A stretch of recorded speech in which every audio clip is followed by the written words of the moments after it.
When my mother died, I was very young, and my father sold me, while yet my tongue could scarcely cry, "Weep, weep, weep, weep." So your chimneys I sweep, I think I'll let and Kim... in soot I sleep. There's little Tom Dacre, who cried when his head that curled like a lamb's back was shaved. So I said, "Hush, Tom, never mind it, for when your head's bare, you know that the soot cannot spoil your white hair." This is so one of the songs of innocence. And that very night, as Tom was a-sleeping, he had and there is such a sight, image somewhere that thousands of sweepers, Dick, Joe, Ned and Jack, were all of them locked up in coffins of black. And by came an angel, who had a bright key, and he opened the coffins and set them all free. Then down a green plain, leaping, laughing they run, and wash in a river and shine in the sun. Then naked and white, all their bags left behind, they rise upon clouds and sport in the wind. And the angel told Tom, if he'd be a good boy, he'd have God for his father and never want joy. And so Tom awoke, and we rose in the dark, and got with our bags and our brushes to work.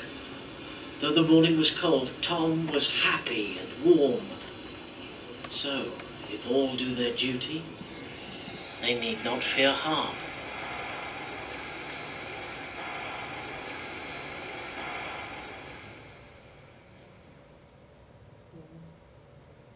And this is the... I just wanted you to see the man doing it. When my mother died, I was very young, and my father sold me while yet... Okay, so you've seen him. And I think that's maybe nature's deciding what order to present things in. That was just an idea of this kind of seriousness that comes into a good reading of William Blake and a good representation of it. So if you're going to make a presentation on Blake and you're going to do his poetry, don't do it sing-song. Blake himself looked a little bit like this man, and he also was he was a multimedia person. He would have loved the internet, except for when it didn't work, I'm sure. He not only wrote songs and illuminated them, and I'll show you a little bit about the process, but he also composed music to them, and he continued to write, and I would like to take exception with some of the things that were said in the introduction on Blake in the book. Have you read that? Mm-hmm. First of all, he never gave up on poetry. He continued to compose and write his own songs. Right, and on his deathbed, he was still doing that and enjoying himself as he passed on. And he was an eminently balanced person with a very definite way about him. He also, there's no evidence that he ever had marital problems. Maybe he did, occasionally. We all do, but Catherine married him for love, and as far as I can tell, they stayed happily married the whole time. And she missed him quite a bit when he was gone. Now, having said that, let's try Chariots of Fire. See if they'll cooperate now. This is something that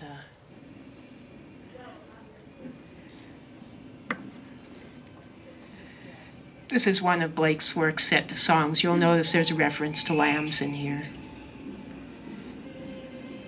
And I haven't seen this movie myself, so I'm kind of inspired to see it. I knew they had borrowed one of Blake's poems for the title.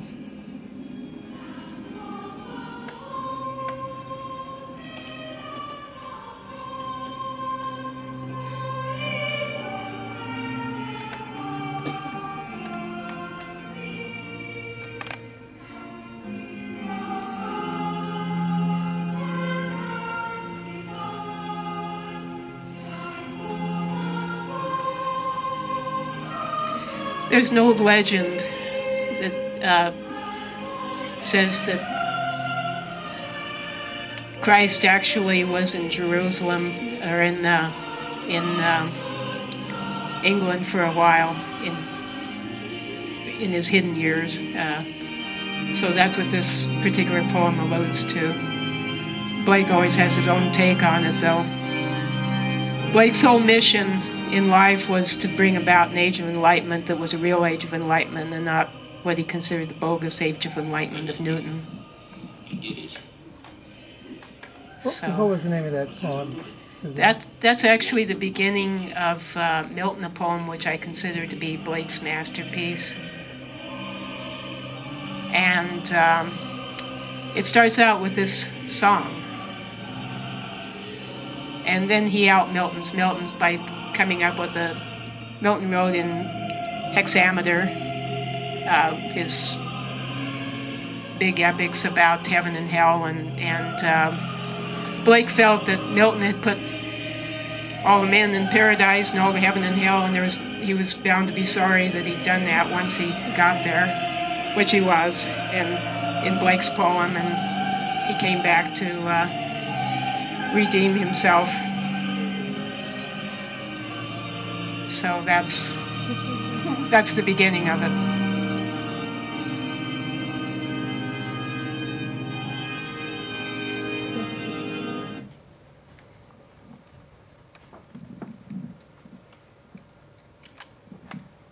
Okay, so let's get on with things here.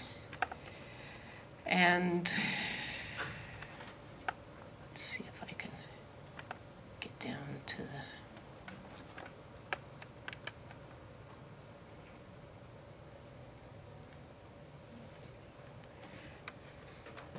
I had a little trouble with this thing before.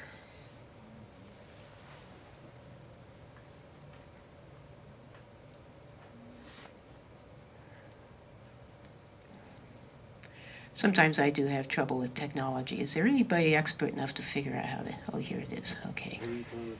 I've got it. All right.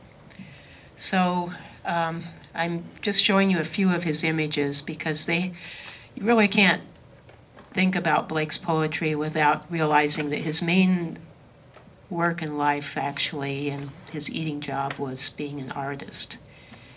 He apprenticed as an artist at age 10 and ended up at the Royal Academy.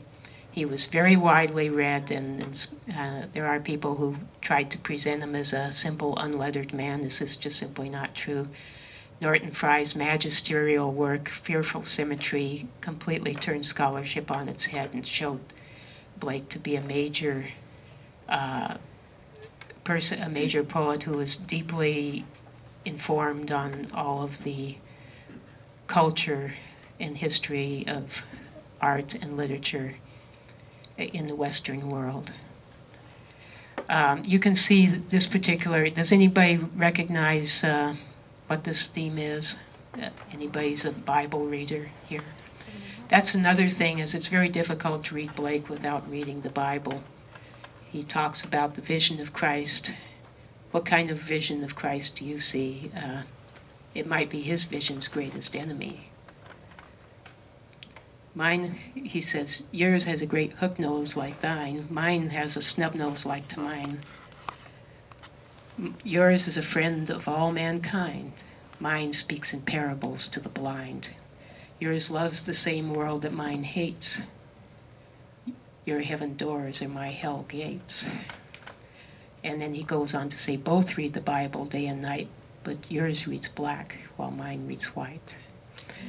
And here is a picture that's actually, you can see that Blake was also possibly the greatest of the English artists, because he did something, his entire work was quite unique at a time when perspective was the big craze. He was going for spiritual integration instead. And in this picture, this is the woman clothed with the sun from the book of Revelations being approached by the demon, and and you can see in the composition that there's a circle around them. Her arms are out, his arms are down. And at the middle between them, there is the point. So you have your point, you have your infinite circle, and there is not necessarily, in Blake's estimation, evil at work here, but just energies, the way the world is created and continues. So I'm just giving a few perspectives. Here's another thing unusual in Blake and difficult for people to understand. He made a point of showing Lucifer in his glory. Lucifer was once the greatest of the angels. His name means bearer of light, and Blake shows him as a beautiful young man. Here's Newton. Newton was one of the people that Blake admired, but he also argued with very much, because Newton, basically between Newton, Bacon, and Locke, those were Blake's unholy trinity. They created a universe that Blake was born into, a world that Blake was born into, that said that the highest, noblest human aspiration, the best that human beings were capable of, was intellectual rationalization and reason. And reason was enthroned and deified during the Enlightenment, the 18th century. And Blake came into that, a young man, a young boy who saw angels in a tree, reported it to his parents. His father was going to punish him for lying, and his mother came to his rescue. So he was taking exception to Newton, and he equated him with a kind of God. This is the Ancient of Days, certainly a very noble and amazing figure, but now what? That's my plant watering message. I'm supposed to go water the plants, but we'll take a break from that.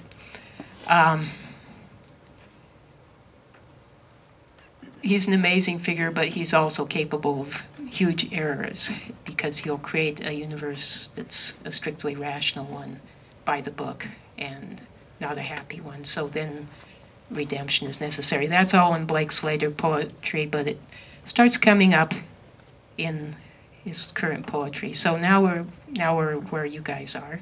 Has everybody read their Songs of Innocence and Experience? Good. And what was the effect of reading Songs of Innocence? What was the overall feeling of reading that? Somebody want to talk to me about that? Yes. Anybody? It's very bouncy. Like there was a lot of end rhyme, and it made the flow sort of like chipper versus something that you really read into. It was very much like, oh, okay. Okay.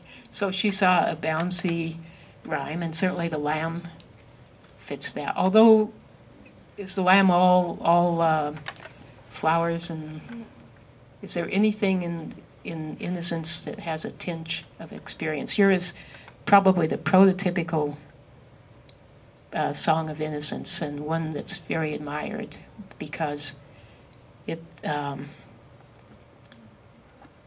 uses a real mix of complex rhymes. That's one thing. So what do we see? Little lamb, who made thee? So we have anapests. That's what those things are called. Those, and you can just see the lamb jumping forward. Dost thou know who made thee? And then the rhyme changes. Gave thee life, and let's see. Gave thee and bid thee feed by the stream.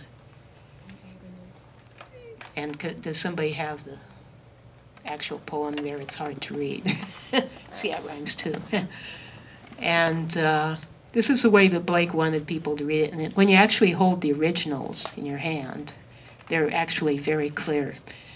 Blake engraved his illuminated work using a special process, which I'll talk to you about. So here it is.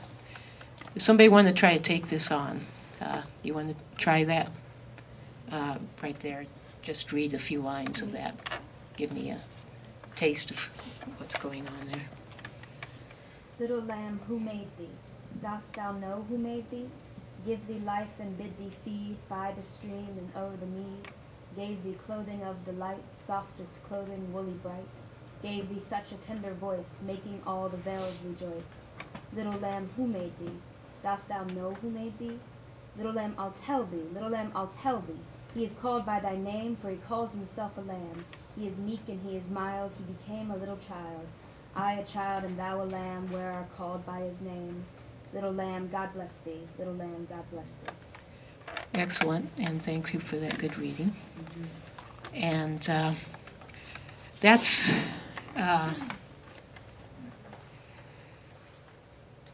did somebody actually, have you started writing your items about this? That people started writing about these things. So what do you make of that? And you know that when she was saying, little lamb, I'll tell thee, there was a certain emphasis in there that may have been like the person was doing the thinking for the lamb. Maybe the lamb would think differently. Do you have something to say?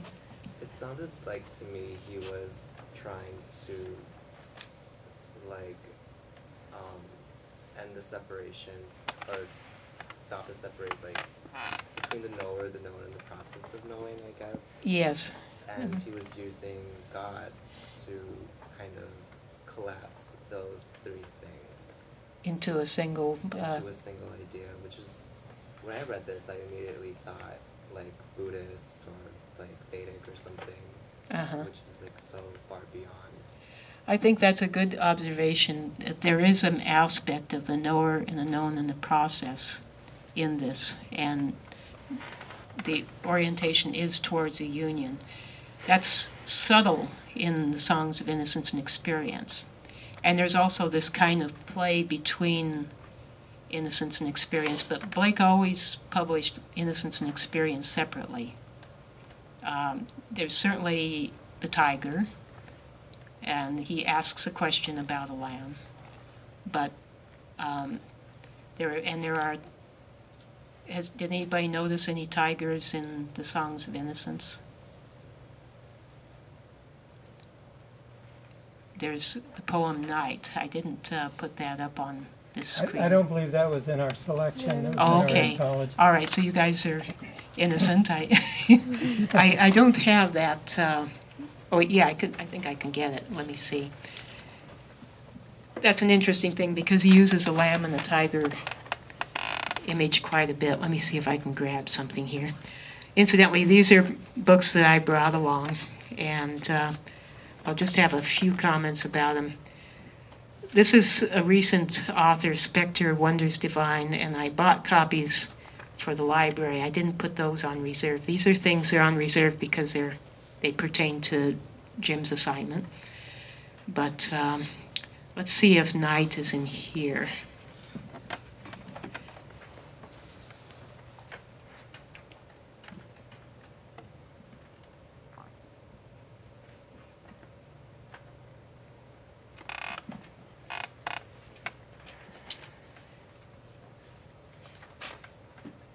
This and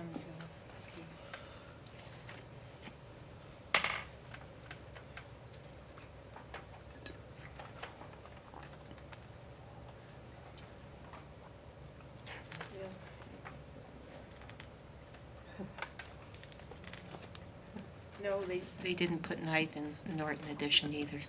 That's too bad because I think it's a good, carryover. It does mention tigers in there, and also another poem that you probably do have is A Little Girl Lost. Let's see, what was it? The Little Girl Lost, that's the one. And you all read that one? And that's where, that was actually with the Poems of Innocence in the beginning. And then Blake migrated it over to Experience. So I'm going to just show you a little bit about the process that Blake used just for doing his illuminated works. Let's go on. if you look at this, everything's in reverse.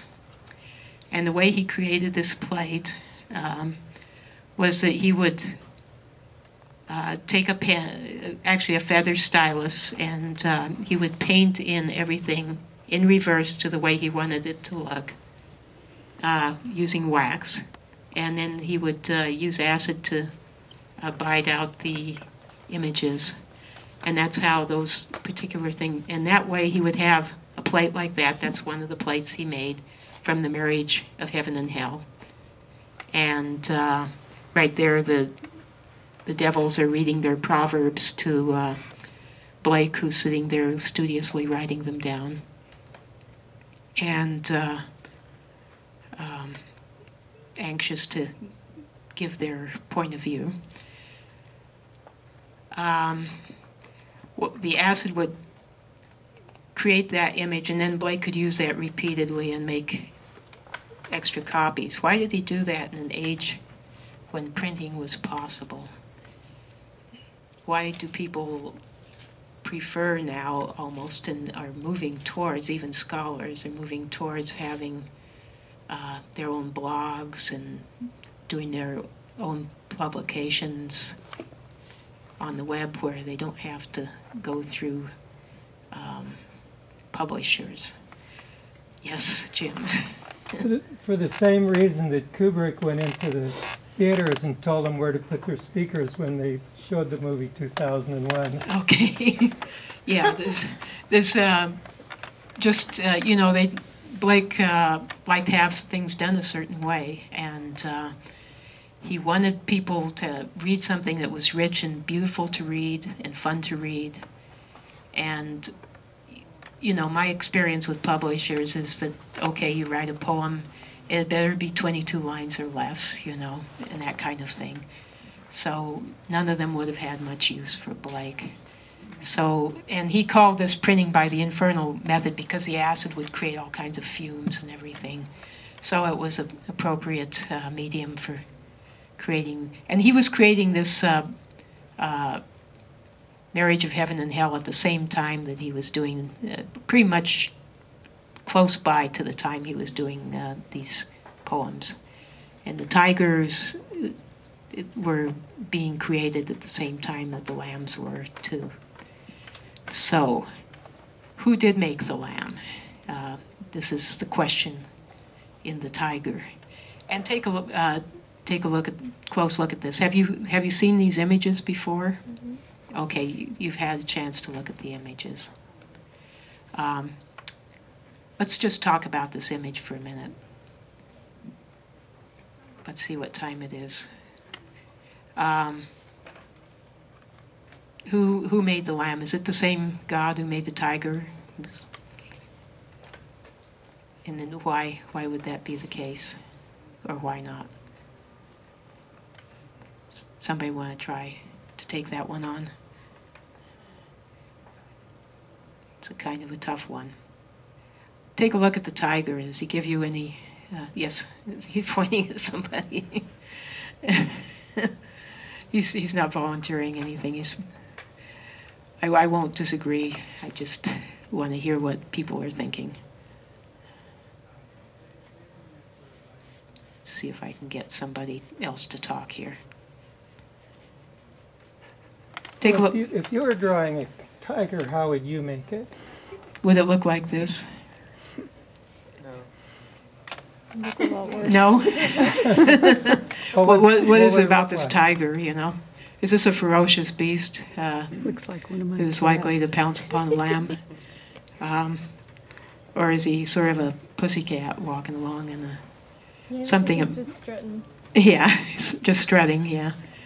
And enjoying himself, but not looking like he's particularly stalking anything or has his teeth bared or anything like that. Blake did draw a conventional tiger for another so he did know how to draw animals. Plus, he was in England at the time. He could have seen a real tiger. They kept them in the Tower of London, actually. They'd bring them in from India and store them there along with other exotic animals and that was the zoo in England, in London at the time. Blake was pretty much spent most of his life in London, and so this is his version of the tiger. I think it's set there as a counterpoint to the incredible words of the tiger, and let's just see if I can probably do that one by heart. It does sort of stick in one's mind. Let's see if the tiger is in here. Yeah, it's in there. It would be probably, there would have been a hue and cry if there hadn't been. Okay, here's the tiger. Suzanne, would you say that's Blake's most famous poem? Yeah, probably. Although the first poem that I ever heard of Blake was actually